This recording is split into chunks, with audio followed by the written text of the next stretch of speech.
In the history of modern baseball, few names exploded as fast and as brightly as Dwight Gooden.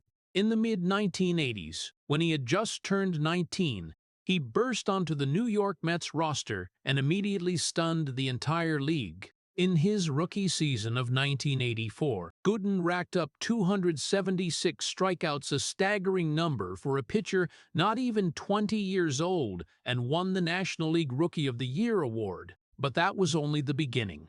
In 1985, at age 20, he delivered one of the greatest pitching seasons in baseball history: 24 wins, an ERA of just 1.53, and 268 strikeouts.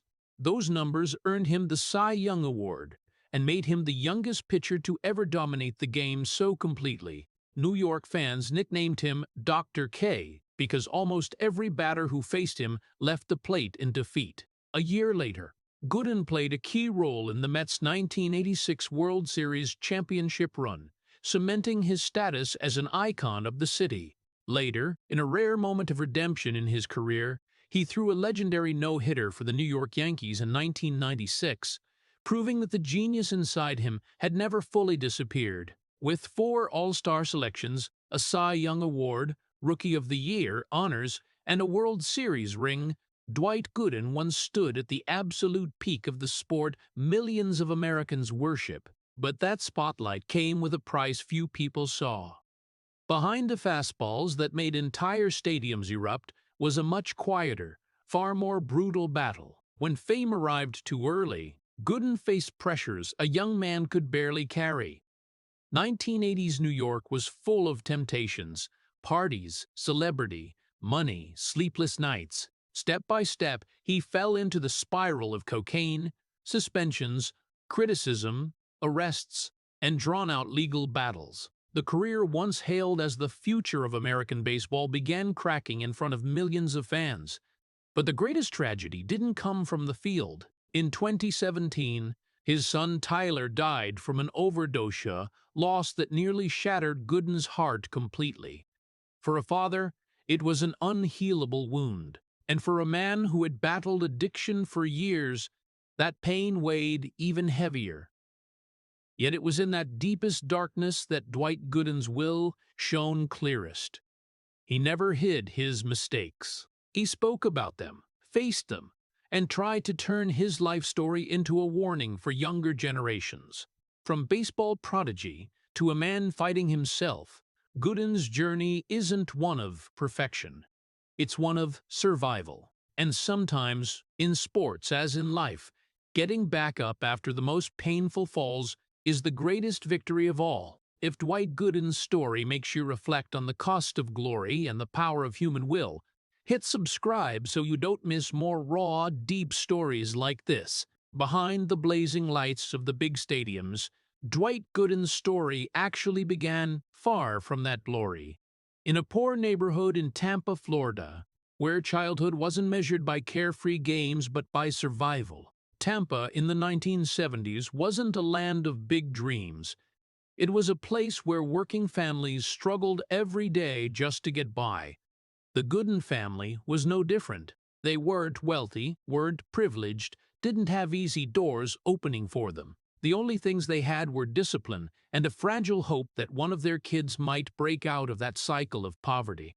Dwight's father was a stern man, almost cold in the way he raised his children. He believed in a simple but harsh philosophy.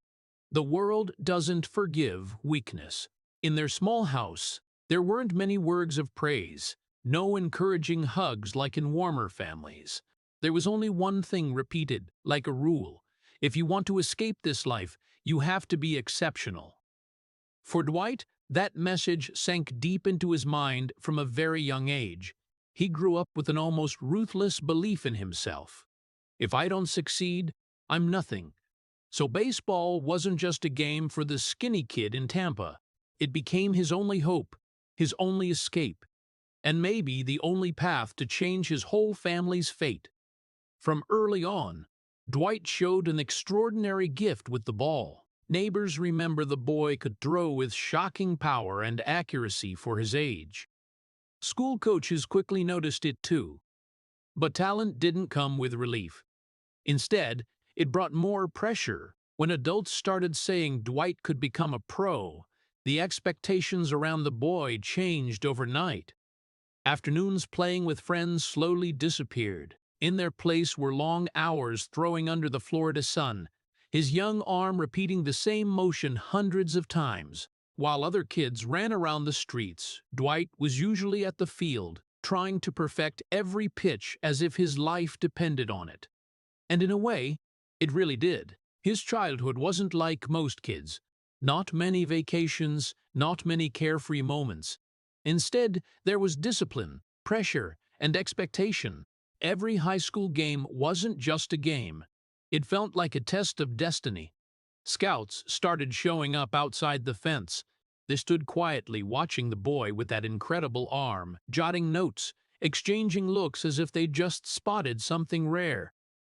But Dwight was still just a teenager. Inside, he was still a kid trying to figure out the world and his place in it.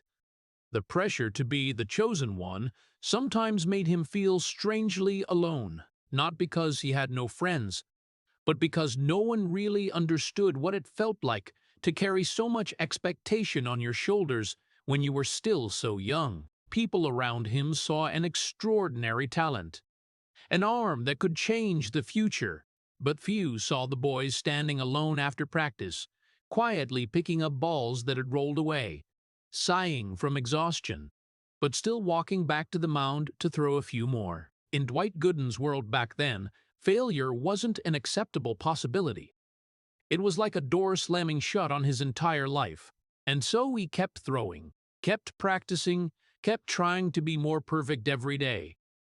Not because he wanted to be a star, but deep in his heart, he believed it was the only way to prove he deserved to exist in this harsh world. But that very belief that he had to always win, always be strong, always be perfect would later become the heaviest burden Dwight Gooden carried when he stepped into the blinding lights of professional baseball. Those pressure-filled childhood years in Tampa finally led Dwight Gooden to the door the boy once dreamed of, the world of professional baseball. When he was drafted into the New York Mets minor league system, Dwight was still just a skinny kid with quiet eyes. But his pitching arm quickly left everyone around him stunned. In the farm system fields, where hundreds of young players fought for one slim shot at the big leagues, Gooden looked like he came from another planet. His fastballs screamed toward the plate so fast, batters barely saw them pass. His curveballs dropped out of sight at the last second, leaving hitters swinging at air. Coaches started whispering about a kid whose ability to throw was almost impossible to explain. Minor league batters quickly learned that when Dwight Gooden took the mound, the game was basically over. He struck out one after another, inning after inning like a performance. Soon, Gooden's stats started shattering records people thought would last forever. Scouts, sports writers, and Mets insiders began saying the same thing. This kid isn't just good, he's a phenomenon. And then, in 1984, at just 19 years old, Dwight Gooden was called up to the majors. For most young players, making a Major League Baseball debut is terrifying, with the pressure of tens of thousands of fans and world-class hitters enough to make anyone shake. But not Gooden. Right in his first MLB season, he left the entire league in awe. Game after game, he kept striking out the best hitters. Names that were already legends in baseball walked away from the batter's box helpless against that young pitcher. By season's end, Dwight Gooden had 276 strikeouts, a number that stunned experts when they remembered he was just a rookie. There was no doubt he won the National League Rookie of the Year award, and a new star had truly been born in New York. But what made Dwight Gooden special wasn't just the numbers. It was the feeling he gave fans every time he stepped on the mound. Crowds at Shea Stadium started coming not just to see the Mets win, but to watch Dwight Gooden pitch.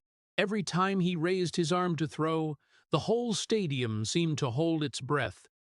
And when the ball screamed past the batter at terrifying speed, tens of thousands leaped to their feet. New York, a city always hungry for sports heroes, quickly found its new icon. Newspapers wrote about Gooden every day. Columns called him the greatest young pitcher they'd ever seen. But the nickname that made Dwight Gooden immortal in fans' hearts came from what he did best: strikeouts. They called him Dr. K. In baseball, K stands for strikeout, and Dwight Gooden seemed like the doctor who cured every batter by sending them back to the dugout defeated. That nickname spread across America. From New York stands to ballparks nationwide, the name Dr. K became a phenomenon. But behind all the cheers, behind the glowing headlines and brilliant stadium lights, Dwight Gooden was still just a guy not even 20 years old. A guy carrying the enormous pressure of success that came too soon. A guy the whole city of New York was piling expectations on that were almost impossible to bear. And when the world started believing Dr. K would dominate baseball for decades, no one could have guessed that the biggest battle of Dwight Gooden's life wouldn't happen on the field. It was quietly waiting outside the lights, in the long nights of the city that never sleeps. What happened after that magical rookie season in 1984 left the entire baseball world almost unable to believe their eyes. Because if Gooden's first year had shocked people, the next one turned him into a phenomenon beyond all prediction. The 1985 season began with sky-high expectations in New York. Mets fans knew they had something special, but no one imagined they were about to witness one of the greatest pitching seasons in all of Major League Baseball history. Right from the early games, Dwight Gooden took the mound with the calm of a seasoned veteran. Even though he had just turned 20, opposing hitters stepped into the batter's box prepared, but minutes later they walked away shaking their heads. Gooden's fastballs screamed to the plate with near-perfect speed and location. His curveballs dropped at the last instant, making bats cut through empty air. Game after game, the scoreboard at Shea Stadium added more Ks, a symbol for strikeout, like a familiar chorus. The longer he pitched, the more unbelievable his stats became. By season's end, he had 24 wins, an ERA of just 1.53, and 268 strikeouts. Those numbers weren't just excellent for a young pitcher, they were almost unreal even compared to the most legendary veterans in the game. Sports analysts started saying they were watching a pitching season that might not be matched for decades. And when the most prestigious award for pitchers was announced, Dwight Gooden won the Cy Young Award at only 20 years old. New York went wild for him. Major papers put his picture on the front page. Fans wearing his jersey flooded the stands. Every time he walked out of the dugout toward the mound, tens of thousands rose to cheer like they were witnessing a living legend. In a city that had once worshipped baseball's greatest icons, Dwight Gooden suddenly became the new symbol. They no longer just called him a great pitcher. They called him Dr. K, the doctor of strikeouts. That name spread across America. For hitters facing him, it felt like a warning. But behind that dazzling spotlight was a truth few noticed. Dwight Gooden was still just a young man who hadn't left the poor Tampa neighborhood that long ago. In just a few short years, his life had completely changed. From a kid practicing under the Florida sun chasing a chance, he suddenly became a young millionaire living in the heart of America's biggest city. Big contracts, endorsements, TV interviews, fancy parties, they all flooded into his life. People who once didn't know Dwight Gooden now wanted to be his friend. Doors he never imagined opened all at once. But New York is a city with two faces. By day, it's the stage for sports heroes and big dreams. By night, it's a maze of neon lights, clubs, endless parties, and temptations a 20-year-old could hardly understand. While fans still roared every time Dr. K took the mound, another world was quietly opening in front of him. A world of fame, money, and sleepless nights. And Dwight Gooden, New York's baseball genius, was standing right at the door, without knowing the next step would change his entire life. But New York City in the 1980s wasn't just a place that produced sports legends. It was also a place that could swallow them whole. When Dwight Gooden walked out of Shea Stadium after those glorious pitching nights, a completely different world waited outside the stadium lights. It was the New York of nightclubs, parties that stretched until dawn, celebrities gathering in rooms filled with music and champagne. In that city, cocaine wasn't a secret. It was everywhere, quiet but widespread, especially among the famous. Movie stars, singers, athletes, they were all swept into the dizzying pace of the city that never sleeps, and Dwight Gooden was only 21 years old at the time. A young man from a poor Tampa neighborhood suddenly became one of America's most famous athletes. Money came faster than he ever imagined. Fame arrived faster than he could comprehend. New friends appeared everywhere. They invited him to fancy parties, famous clubs, penthouse apartments where music played all night. For a boy who grew up under strict discipline and poverty, that world felt like a dream with no end. By day, Dwight Gooden was still Dr. K, the most feared pitcher in baseball. By night, he began becoming part of New York's nightlife. At first, it was just post-game parties. A few drinks, laughter, strangers wanting photos with him, people saying they were his friends. But over time, the line between harmless evenings and dangerous nights started to blur. In a smoke-filled room with dim lights, someone handed him something he'd never tried before. A small packet, a very simple phrase. Just once. No one told him that white powder had already ruined countless lives before. No one told him it had destroyed the careers of many talented athletes better than him. And Dwight Gooden still believed he could control everything. After all, he was Dr. K, the man who dominated Major League Baseball at 20 years old. The man all of New York worshipped. One try wouldn't change his life. At least that's what he thought. But sometimes, just one moment is enough to alter a person's entire fate. After that night, Dwight Gooden still stepped onto the mound and pitched with his extraordinary talent. The crowds at Shea Stadium still rose to cheer when he struck out batters. The newspapers still called him the greatest young pitcher of the new generation. But inside his life, something had started to change. The partying nights became more frequent, the new friends grew more numerous, and the white powder that began as an experiment started turning into a dangerous habit. No one in the stands knew. No one among the millions of fans cheering for Dr. K realized that his biggest battle was no longer happening on the field.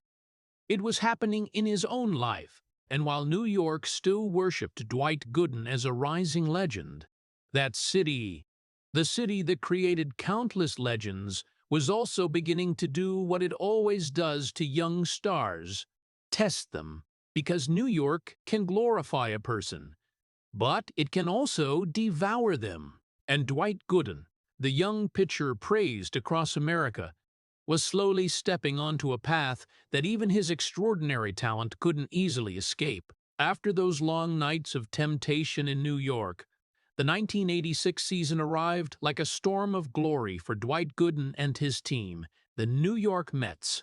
It was a season when the entire city of New York felt like it was living in a sports dream. The Mets had a talented, powerful, confident, and sometimes arrogant roster. They played with the aggression of young warriors and the belief that the whole world belonged to them. And at the center of all that excitement was still Dwight Gooden, Dr. K, the young pitcher who had stunned the entire league. Even though the 1986 season wasn't quite the legendary year of 1985 for him, Gooden remained one of the team's most important pillars.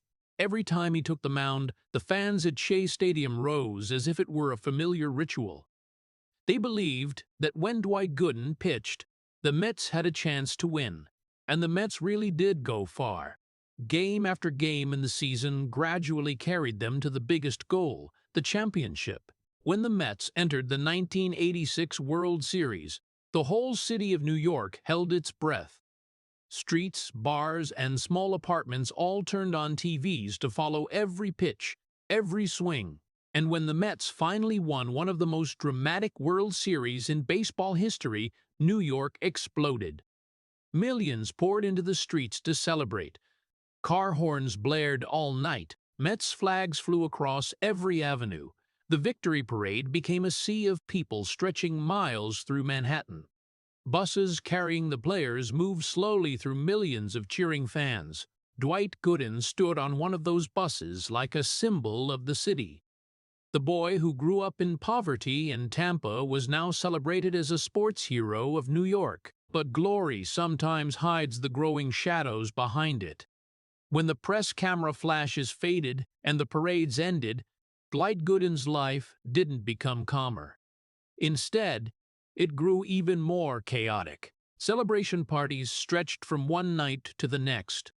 Nightclubs opened their doors for sports stars. Strangers wanted to be his friend. Rooms filled with music, alcohol, and congratulations. In that world, cocaine wasn't rare. It appeared as part of the party atmosphere, and Dwight Gooden, just 22 years old, was living at the center of that whirlwind. By day, he was still one of America's most talented pitchers. By night, he began sinking deeper into dangerous habits few in the public knew about. Sleepless nights became familiar. Parties lasted until dawn. And the white powder that first appeared in rare moments now started slipping into his life more regularly. The most heartbreaking part was that at that time, almost no one believed Dwight Gooden could fall. He was too talented, too young, too famous. Fans believed Dr. K would dominate baseball for years to come. But sometimes, the moments of greatest glory are when a person stands closest to the abyss. Dwight Gooden's career peak was unfolding before America's eyes. The Mets were champions. New York worshipped him. But behind the scenes, a silent battle was beginning to form, and Dwight Gooden, the man who once made the best hitters tremble, was about to face the most dangerous opponent of his life. Not a hitter standing in the batter's box, not an opposing team, but his own choices in the darkness of New York's nights. Because sometimes, a legend's downfall doesn't start with a big fall. It starts with victories, parties, and the feeling that nothing in the world can bring you down. Dwight Gooden was at the top of the baseball world then, but right at that peak, the first cracks of tragedy began to appear. But 1987 brought the first shock that started showing cracks in Dwight Gooden's legend. After the glorious 1986 season, New York Mets fans believed Dr. K would continue dominating baseball for years. He was only 23 years old, a pitcher at an age when most players are still learning how to survive in Major League Baseball. But Dwight Gooden had been seen as the future of the entire sport. So when news broke early in the 1987 season that Gooden had tested positive for cocaine and was suspended, the entire city of New York nearly went silent. Newspapers that once praised him now ran worried and disappointed headlines. Fans felt like they had just lost part of their dream. Dr. K, the man who once made Shea Stadium rise in cheers, was now facing a completely different battle. Not on the mound, but in his own life. As the news spread, Dwight Gooden admitted he had used cocaine. For many fans, it was a huge shock. They had seen a near-perfect baseball genius, but behind that spotlight was a young man losing control. The Mets had to put him into a treatment program. Dwight Gooden entered rehab for the first time in his life. It was a completely different experience from the lit-up stadiums he knew. No crowd cheers, no praising articles, just quiet rooms, long therapy sessions, and painful conversations about addiction. For the first time in years, Dwight Gooden had to face himself without baseball as a shield. He talked about the pressure, the loneliness, the endless party nights. He talked about becoming a superstar while still too young. And he talked about the fear that if he was no longer Dr. K, he would be nothing. After treatment, Gooden returned to the team. When he stepped onto the mound for the first time after the scandal, the Shea Stadium crowd rose to applaud. Some fans were still disappointed, but many of them wanted to believe Dwight Gooden could get back up again. That the baseball genius was still there. And for a short time, it seemed like that might be true. Gooden could still pitch with speed and skill that made batters wary. But outside the field, his battle was far from over. Addiction rarely disappears after one treatment. For Dwight Gooden, it was like a shadow always following him. Good days, sober months, and then weak nights when the past crept back. He began falling into a cycle many addicts face. Rehab, returning to normal life, then relapse. Each time, public trust was tested a little more. Each time, Dwight Gooden had to try getting back up one more time. For an athlete, a career is usually measured by numbers, wins, strikeouts, titles. But from 1987 onward, Dwight Gooden's life started being defined by a different battle. The battle between his extraordinary talent and the demons inside him. Fans still remembered Dr. K, the greatest young pitcher they'd ever seen. But now they also began seeing something more heartbreaking. A 23-year-old genius trying to hold on to his life before everything slipped away. And that was only the beginning of a long, painful journey. Because once the cycle of addiction starts, it rarely stops easily. Dwight Gooden still had years ahead, but from here, his path would no longer resemble the dream New York once believed in. After the 1987 shock, Dwight Gooden's life entered a phase that was both painful and full of contradictions. Because after all the scandals, the treatments, and the public apologies, Dwight Gooden could still do what very few people in the world can: step onto the mound and throw pitches that made entire stadiums hold their breath. In the years that followed with the New York Mets, Gooden still had outstanding pitching performances. There were nights at Shea Stadium when Dr. K seemed to return. His fastball still screamed to the plate with terrifying power. His curveball still left batters frozen. The crowd rose to cheer again when the scoreboard showed those familiar Ks. In those moments, fans could believe Dwight Gooden was still the genius they once worshipped. But the truth behind the stadium lights was completely different. Dwight Gooden still competed, but he was no longer himself. What had once been pure talent now had to share space with a silent inner battle. That battle didn't happen in front of tens of thousands of spectators. It happened in hotel rooms after games, in parties that lasted until dawn, in nights when Dwight Gooden faced the loneliness that fame couldn't fill. New York was still the city of lights and opportunities. But for Gooden, it also became the city of temptations. Nightclubs, celebrity parties, new friends who appeared very quickly when you were a sports star. And not all those friends wanted what was best for you.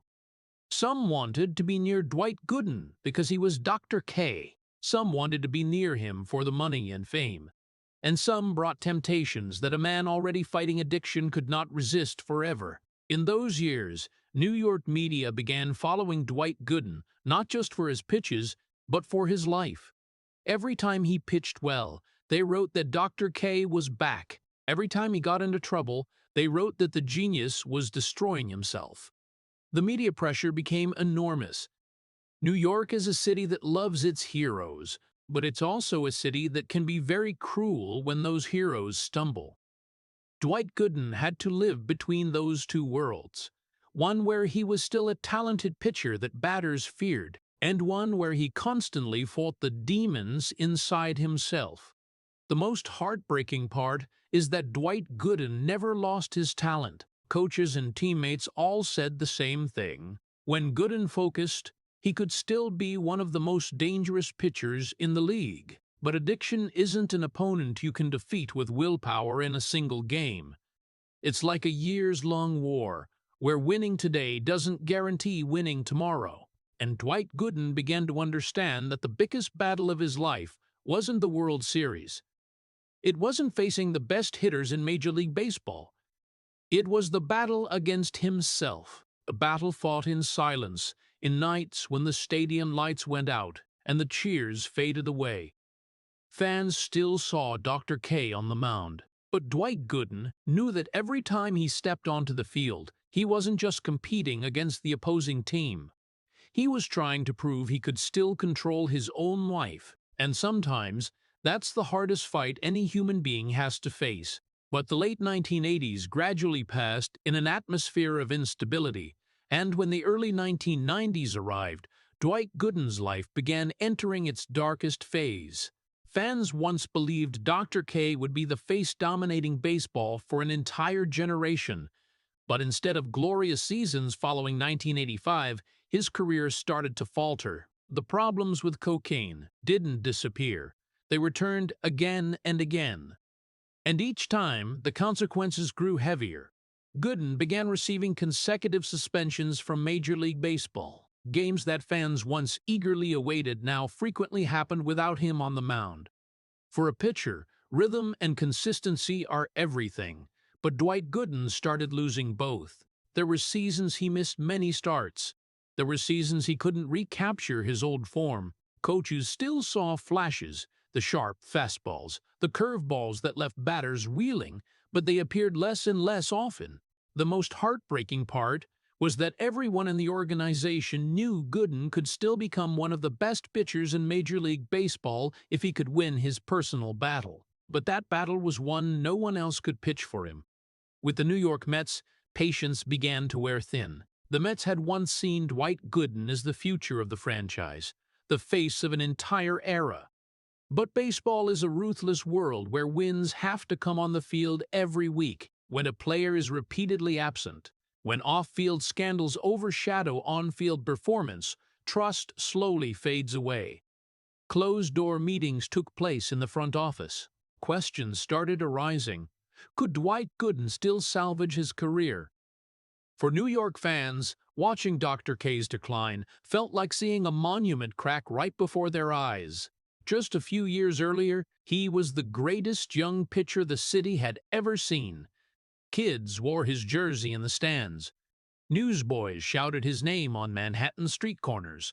But now, the name Dwight Gooden often appeared on front pages for entirely different reasons.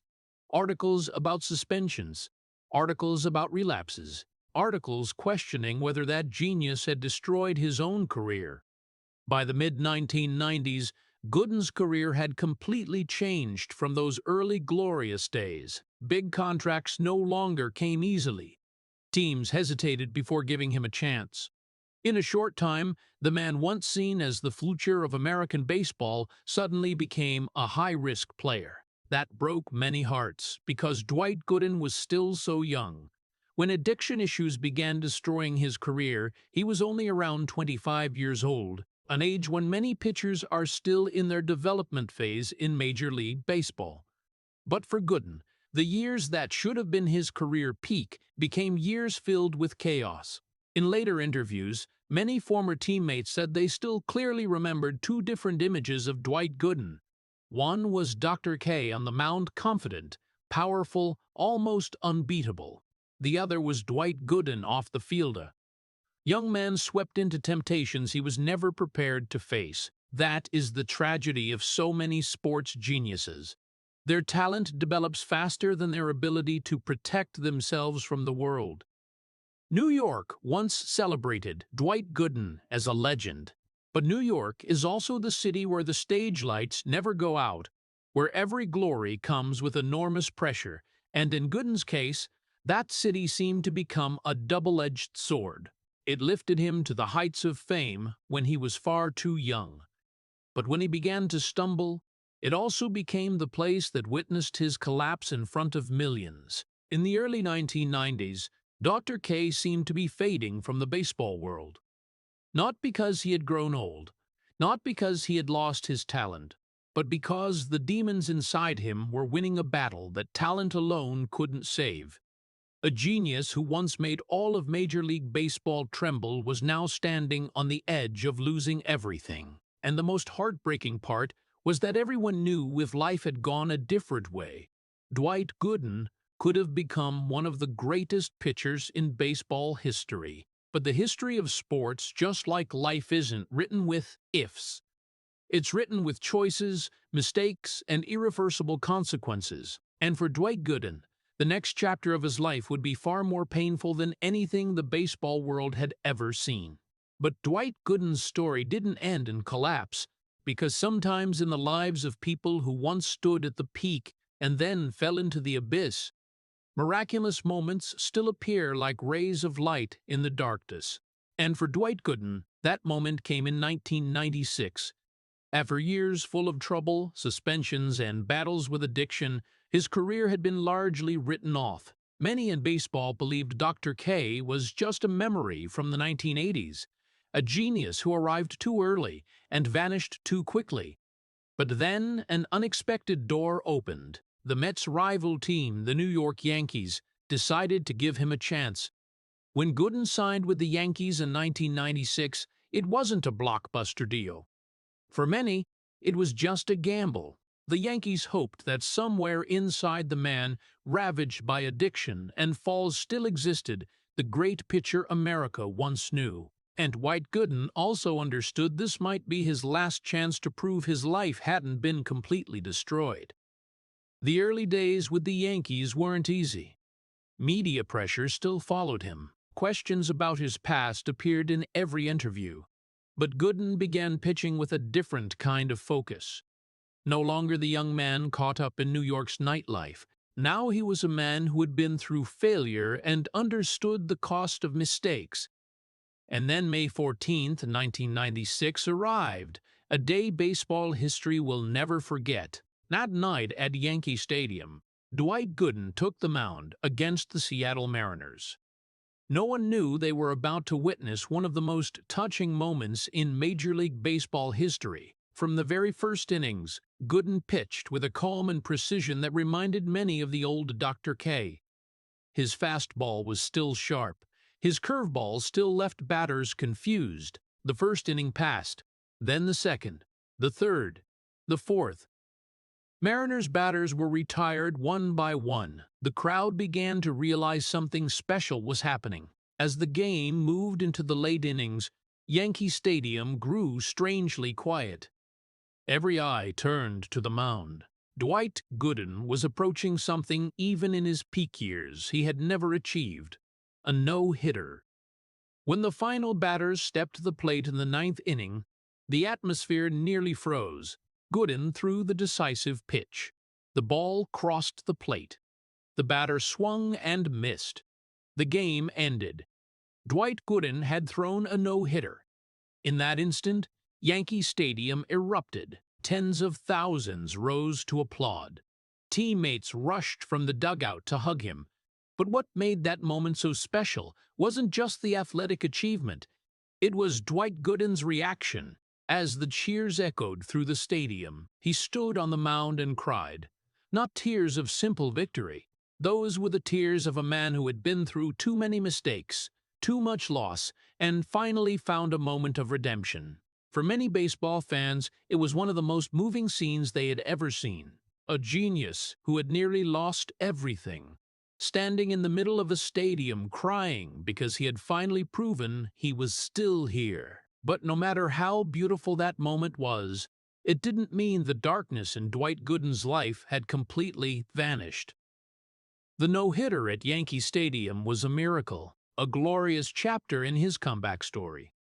But the battle with himself, the battle that had followed him for years, was far from over. And Dwight Gooden understood better than anyone that in his life, winning on the field had never been the hardest fight. The no-hitter miracle of 1996 once made many believe Dwight Gooden's story had found a beautiful ending. But real life rarely works like a baseball game. As the playing years gradually wound down and Dwight Gooden entered the final phase of his career, a cold truth began to emerge. Stadium lights can't shine forever, and when they go out, many athletes face an enormous void. For Gooden, that void was especially dangerous. For many years, he had lived to the rhythm of baseball. Flights between cities, high-stakes games, huge crowds in stadiums, cheers when he struck out batters. But when his career ended, all of that vanished almost instantly. No more days stepping onto the mound. No more Shea Stadium or Yankee Stadium echoing his name. No more minutes-long ovations. Only ordinary life remained. And for Dwight Gooden, that was a world harder to face than any batter he ever met. When baseball left his life, the demons he had fought for years returned stronger. Addiction hadn't disappeared. The years after retirement became a spiral of chaos with seemingly no escape. Dwight Gooden repeatedly got into legal trouble. Arrests began appearing in the news. From probation violations to charges involving drugs and alcohol, newspapers that once wrote about Dr. K's strikeout records now ran his photos in the crime section. It was a heartbreaking shift. A man once seen as a baseball genius now appeared in court instead of on the mound. Photos of him were no longer in New York Mets or New York Yankees uniforms. Instead, they were courtroom shots, with the tired eyes of a man struggling with his life. For many fans who grew up in the era when Dr. K dominated baseball, it felt like a tragedy. They remembered the young pitcher who stunned Major League Baseball in 1984. They remembered the legendary 1985 season. They remembered the Mets' victory parade in 1986, when millions lined New York's avenues to celebrate the 1986 World Series championship, and they wondered how that story could end this way. But inside Dwight Gooden, the battle wasn't over. People who worked with him said there were periods when Gooden tried to get back up. He entered treatment programs. He tried to distance himself from old habits. But addiction is a patient enemy. It doesn't vanish just because of a few resolutions. It always waits for a moment of weakness. And many times in his post-retirement life, Dwight Gooden faced exactly those moments. What makes his story so heartbreaking isn't just the downfall, it's the contrast. A man who once stood amid tens of thousands cheering now facing the silence of ordinary life. A man once called Dr. K now fighting to hold on to his own existence. But even in those hardest years, some still believe Dwight Gooden wasn't just a story of collapse. Because behind the mistakes and arrests still existed a man who had once done extraordinary things on the field. And just like in baseball, sometimes life still gives a person one more chance to get back up after they've fallen. Dwight Gooden was once a legend. Then he became a lost man in crime headlines. But his story still isn't finished. Because for someone who has fought himself for so many years, every day of survival is still a new game. And Dwight Gooden is still trying to find a way to win that game. The years after retirement continued pulling Dwight Gooden deeper into the darkest regions of his life. Arrests, relapses, attempts at recovery followed by failures turned Dwight Gooden's existence into a vortex that seemed to have no way out. But in 2006, he reached the absolute lowest point of his entire journey. After years of violating probation related to drugs and other legal troubles, Dwight Gooden was sentenced to prison. That news left many baseball fans heartbroken to the point of disbelief, because just 2 decades earlier, this man had made tens of thousands rise and cheer in America's biggest stadiums. But now, Dwight Gooden no longer stood on the mound. He sat in a cold prison cell. No stadium lights, no applause, no teammates rushing out to hug him after a game. Just cold concrete walls and long silent nights. For many who have lived their entire lives in fame and public attention, that silence can be crueler than any punishment. In those early days behind bars, Dwight Gooden faced a reality he had never truly accepted before. His life had veered far off the path America once believed in. Days in his cell passed slowly. No schedule of games. No new season to look forward to. No next game to fix mistakes. For the first time in decades, Dwight Gooden had to live with his own thoughts without anything to escape into. And it was in those silent moments that he began thinking about everything he had lost. He thought about the 19-year-old kid who stepped onto the New York Mets mound in 1984 when the entire league stood stunned by his talent. He thought about the 1985 season when all of America called him the greatest young pitcher they had ever seen. He thought about the Mets' victory parade in 1986 when millions lined New York's avenues to celebrate the 1986 World Series championship. And then he thought about all the moments when life began slipping from his grasp. The parties, the wrong decisions, the times he told himself just one more time. Dwight Gooden also thought about the people who had believed in him, the coaches who gave him chances, the teammates who treated him like a brother, the fans who wore his jersey in the stands. And in that small prison cell, he began to understand more clearly than ever that extraordinary talent cannot save a person from the consequences of their own choices. But what made those thoughts the most painful wasn't fame or career. It was family. Dwight Gooden began thinking about the loved ones he had hurt over the years, the people who had to watch him battle addiction, the people who hoped he could change, the people who stood by him even when the whole world turned away. In later interviews, Gooden admitted that his time in prison was the first time he truly faced his entire life. Not as an athlete, not as a celebrity, just as a man who had made a lot of mistakes. There were nights he lay awake for hours in his cell thinking about what could have been different if he had made different choices. If he had said no the first night someone offered him cocaine, if he had left parties earlier, if he had sought help sooner. But the past cannot be changed, and Dwight Gooden finally had to face the truth many addicts learn in the most painful way. No one can go back and fix the years that have passed. Yet it was in that lowest place of his life that a new thought began forming in him. If the past cannot be changed, then the future still can. Prison wasn't where Dwight Gooden wanted to end his life, but in a strange way, it became the place where he began to see more clearly the person he wanted to become. Not Dr. K, not a baseball legend, just a man trying to get back up after losing nearly everything. And in the silence of that cold cell in 2006, Dwight Gooden began asking himself a question he had never truly asked before. Does his life still have a chance to change? In the years after leaving prison, Dwight Gooden tried step by step to rebuild his life. It wasn't an easy journey. The wounds from the past were still there. The once brilliant fame of Dr. K had become a distant memory for many younger fans. But for Gooden, the most important thing was no longer baseball. He began trying to repair the family relationships that had been damaged after years of chaos. He appeared at community events, joined programs speaking about addiction, and tried to help young people avoid repeating his mistakes. It seemed that after so many years of pain, Dwight Gooden was finally starting to find a bit of peace. But life sometimes delivers blows more cruel than any swing in baseball. And in 2017, Dwight Gooden faced the greatest pain any father can imagine. His son, Tyler Gooden, died from a drug overdose. That news hit his life like a storm. People close to Dwight Gooden said the moment he received the news about Tyler's death was one of the most painful they had ever witnessed.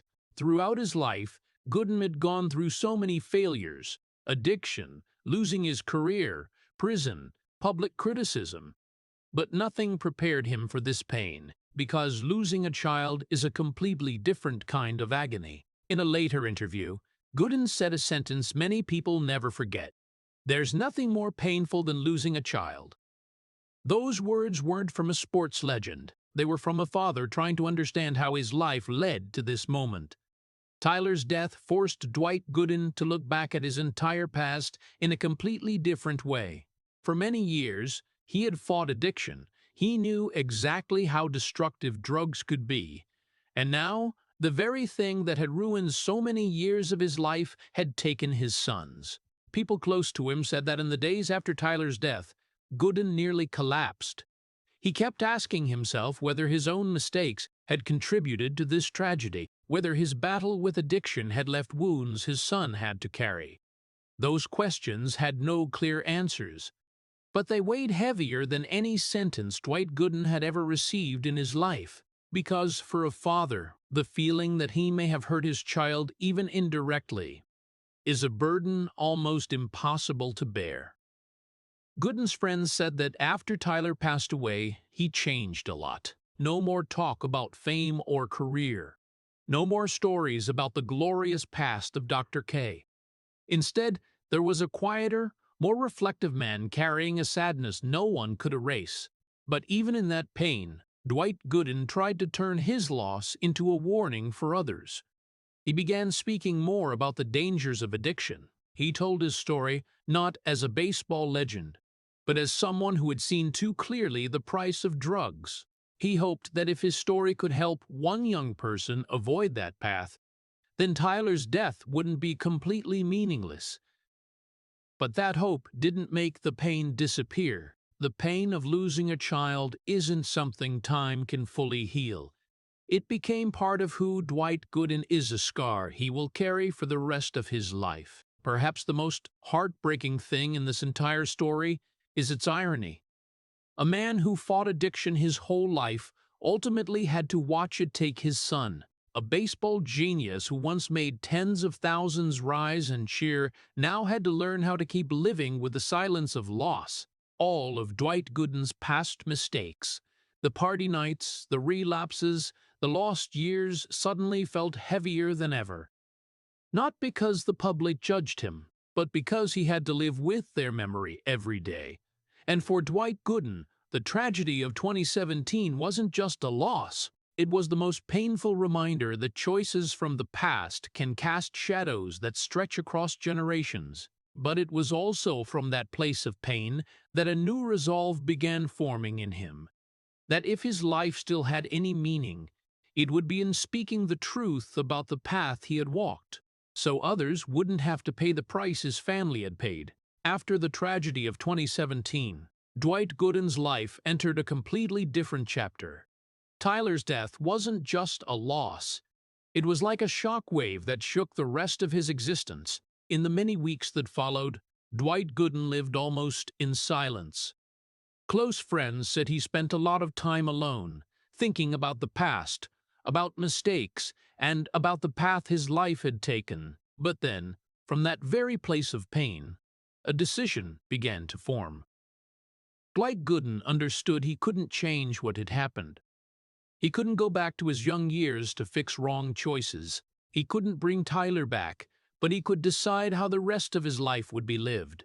And so, after that tragedy, Dwight Gooden decided to truly change. Not a temporary promise, not a short effort, but a long journey to become someone different from his past. He began returning to recovery programs with real seriousness. Therapy sessions, support groups, long conversations with others who had gone through addiction like him. Unlike earlier times in his life, this time Gooden wasn't doing it just to avoid legal trouble or salvage his reputation. He did it because he understood exactly what drugs had taken from his life, and because he didn't want any other family to go through the pain his had endured. Not long after, Dwight Gooden began appearing at community speaking events, not as a baseball legend bragging about the past, but as a man telling the truth about his mistakes. He told people struggling with addiction that talent doesn't protect you from drugs, fame doesn't protect you, money doesn't either. He shared his story from the days Dr. K dominated Major League Baseball, to the party nights, the arrests, the months in prison, and finally the pain of losing a child. And when he spoke, many people listened, because Dwight Gooden's story isn't the story of a perfect person. It's the story of someone who fell very deep and is still trying to stand back up. Gooden also started working with youth organizations. He went to schools, community centers, and recovery programs to talk to young people. He told them something few celebrities are willing to admit, that just one wrong decision can change an entire life. Those talks often ended with questions from young people standing at the same crossroads he once faced. And Dwight Gooden always answered with the painful honesty of someone who had seen the end of that road. Meanwhile, in New York, the city that had witnessed both his glory and his fall, something else began to happen. Time passed, and with time, the public's view also changed. For many fans, Dwight Gooden was still Dr. K. They remembered the young pitcher who stunned Major League Baseball in 1984. They remembered the legendary 1985 season. They remembered the strikeouts that made Shea's Stadium explode. And gradually, Those memories started returning stronger than the scandals of the past. The New York Mets, the team that saw both his rise and fall, began opening the door for him again. At first, just small invitations, events for former players, fan meet and greets, appearances at the stadium to commemorate past seasons. When Dwight Gooden returned to Mets events, many fans rose to applaud. Not because they forgot his mistakes, but because they understood that Dwight Gooden's life had always been a fight. And the fact that he was still standing there, after everything that happened, was a victory in its own way. Those moments meant something special to Gooden, because Shea Stadium and the Mets had once been where he became a legend, but they were also where the public witnessed his collapse. And now, returning to the welcome of fans felt like closing a circle. Many no longer saw Dwight Gooden as a perfect legend. They saw him as a human being, with extraordinary talent, with serious mistakes, with pain, and with the effort of redemption. And perhaps that is what makes his story more powerful than any record. Dwight Gooden's road back isn't a fairy tale. He didn't return to Major League Baseball to dominate like before. He didn't erase his past mistakes completely. But he is doing what many consider the hardest thing: living on, changing, and trying to turn his pain into something meaningful. For someone who once stood at the peak of American sports and then fell into the depths of addiction and loss, simply continuing to walk forward is already a long journey. And Dwight Gooden is still walking that path one day at a time. Time passed quietly, and Dwight Gooden's life finally reached a chapter few thought he could ever reach. Not a chapter of new records, not a chapter of great games at Shea Stadium, but a chapter of survival. When looking back at Dwight Gooden's entire journey, people don't just see a pitcher who once shook Major League Baseball. They see a human being who went through nearly every extreme life can offer. He was once the 19-year-old kid who stunned the league when he debuted with the New York Mets in 1984. He was once Dr. K, the most feared young pitcher batters ever faced. His 1985 season is still remembered as one of the greatest pitching seasons in history. A boy from poor Tampa became an icon of New York. But Dwight Gooden isn't the story of a perfect legend. His life didn't follow a straight path of glory. It was a journey full of cracks, where extraordinary talent had to constantly confront inner demons. He became addicted to cocaine when he was still very young. He was suspended from Major League Baseball. He watched his career slip away while still at an age when many players are just beginning. He was arrested multiple times. He sat in cold prison cells, a place no one could imagine Dr. K would ever appear. And then life took the most painful thing from him. The death of his son Tyler from an overdose in 2017 is a wound Dwight Gooden will carry for the rest of his life. No baseball title can soothe that pain. No stadium applause can fill that emptiness. Some people look at Dwight Gooden's story and see only the fall of a genius. But that's not the whole truth, because Dwight Gooden is still here. At 61 years old, he is still standing, not on a mound in a stadium, but in real life. He still speaks to young people about the dangers of addiction. He still appears at New York Mets events, where fans once witnessed both his greatness and his collapse. And every time he steps onto the field on those occasions, many in the stands still rise to applaud. Not because they forgot the mistakes, but because they understand Dwight Gooden fought a battle few can comprehend. In baseball, a pitcher faces a batter. But in Dwight Gooden's life, the greatest opponent was always himself. That was the fight that lasted decades, from the party nights in 1980s New York, to cold prison cells, to therapy sessions, to the pain of losing a child. And even though he didn't win every battle, the fact that he's still here today is a victory in its own way. Dwight Gooden isn't perfect. He isn't the fairy tale story American sports sometimes likes to tell. But perhaps that's exactly why his story has more power, because his life reflects what so many people face: mistakes, loss, and the fight to get back up after falling. Some legends are remembered for the records they set, but other legends are remembered for the battles they survived. Dwight Gooden belongs to the second group. He once conquered the baseball world, but the hardest fight of his life didn't happen on the field. It happened in his mind, in his choices, in the days when he had to decide whether to keep standing or not. And perhaps that is Dwight Gooden's true legacy. Not just the strikeouts, not just the legendary 1985 season, but the story of a man who survived himself. Because sometimes the greatest victory in life isn't defeating an opponent, it's defeating the demons inside. And as Dwight Gooden's story has proven, some legends conquer an entire sport, but Dwight Gooden had to conquer himself. Some legends conquer the game. Dwight Gooden had to conquer himself. Dwight Gooden's life story leaves people both heartbroken and deeply reflective, because in that journey we see a very American paradox. A person can rise to the dazzling heights of glory, but also fall into the abyss created by the very pressures that come with success.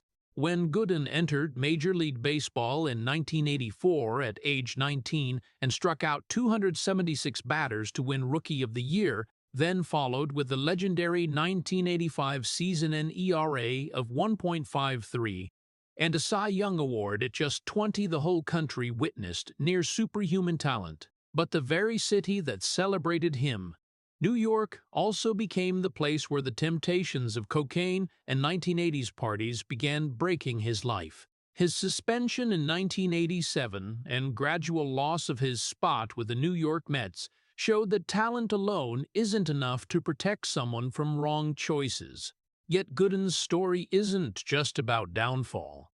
The moment he cried on the mound at Yankee Stadium after his no-hitter in 1996 is a rare symbol of redemption and hope. And then the tragedy of 2017, when his son Tyler died from an overdose, made the entire story more painful than ever, a reminder that the consequences of drugs don't stop with one generation. For Americans, the lesson from Dwight Gooden isn't just about sports. It's about society's responsibility toward young talents, the danger of addiction, and the importance of seeking help before it's too late. But at the same time, his story carries a very powerful message of hope, that even when someone has made many mistakes, they can still get back up, change, and use their story to help others avoid the painful path they once walked. If Dwight Gooden's story makes you reflect on the cost of glory, the fragility of being human, and the strength of getting back up after mistakes, hit subscribe so we can keep exploring raw and emotional stories like this. Thank you for listening to the journey of an imperfect legend, and see you in the next video, where we'll dive into more lives that fought to overcome their own darkness.